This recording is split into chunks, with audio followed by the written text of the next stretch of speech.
Assalamu alaikum everyone, welcome back to our channel and I'm here with another new video, so let's get started. If there is something you want in life and you are not praying tahajjud for it, you don't really want it. The dua made at tahajjud is like an arrow that does not miss its target. Many people talk about Allah, but very few talk to Allah. Bring tahajjud and dua into your life and talk to Him. If there is something you want to ask Allah, start praying tahajjud.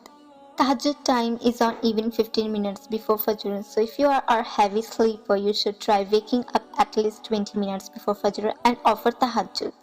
Spread the knowledge so it will be a 𝗧 𝗪, everlasting charity for you inshallah. The Messenger of Allah, peace be upon him, said, whoever directs someone to a good, then he will have the reward equal to the doer of the action. If you want to be successful in the things you do, if you want to travel, open a business or get married, then beware of telling the creations, for indeed the Prophet ﷺ said, be discreet in order to achieve what you want, for everyone who is pleased is envied.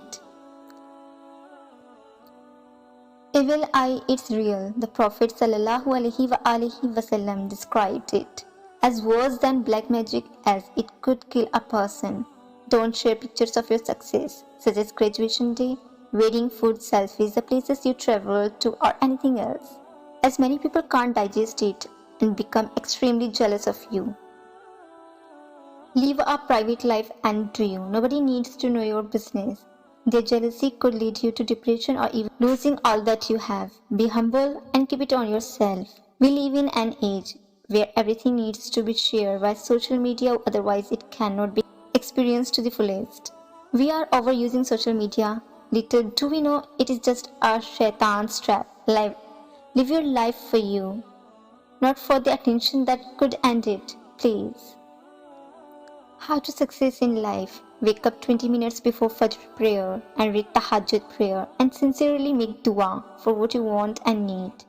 Ask Allah subhanahu wa ta'ala forgiveness. Ask Him for what your heart truly wants and desires. Cry if you like. Cry if you feel like it. Pour your heart out in such a way that Allah subhanahu wa ta'ala sees His servant coming back to Him, no matter how much you have been led astray by this dunya. Allah is always with you. That is His promise. Ask Allah subhanahu wa ta'ala for mercy. Wholeheartedly and sincerely pray to Him and watch how your life changes. How many sujoos have you asked Allah for it? How many times have you awoken in the last 1/3 of the night to request it? How many times have you remembered to supplicate between Asr and Maghrib on Fridays, between the Adhan and the Iqamah, seeking it? How do you accept Allah to grant it to you while you remain disobeying Him? How badly do you really want it?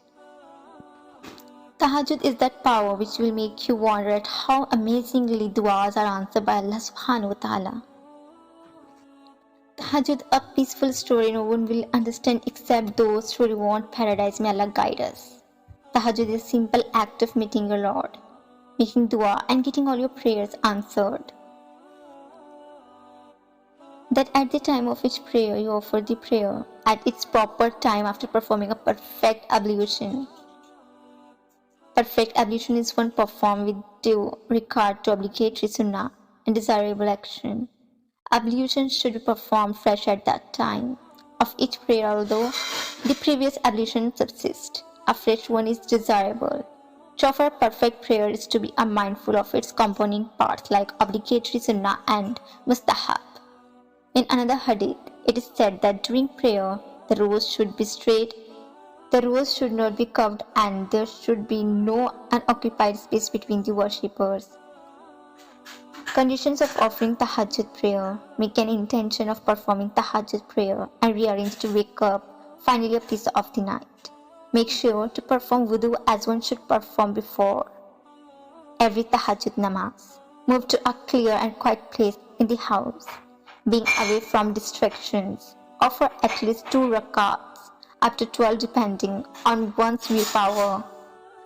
Don't forget to supplicate to Allah subhanahu wa ta'ala for one's just and rightful request in order to get benefited from this exceedingly rewarding hour of darkness. In some part of the night, as well rising from sleep, offer the Tahajjud prayer with the Quran. This is added especially for you. Your Lord will certainly raise you to a station of praise and glory. There is a glorious station of intercession, where all the former and later generations will turn towards you and glorify you. If you are not praying Tahajjud for the things you want, then those are not the things that you really want. These are not just quotes, it's my feelings for Tahajjud. No matter what you wish for, dunya or akhirah, pious spouse, anything you want, you must pray Tahajjud. Cry out to the Almighty in the darkest hours of the night. When others are fast asleep, see His mercy touch you miraculously.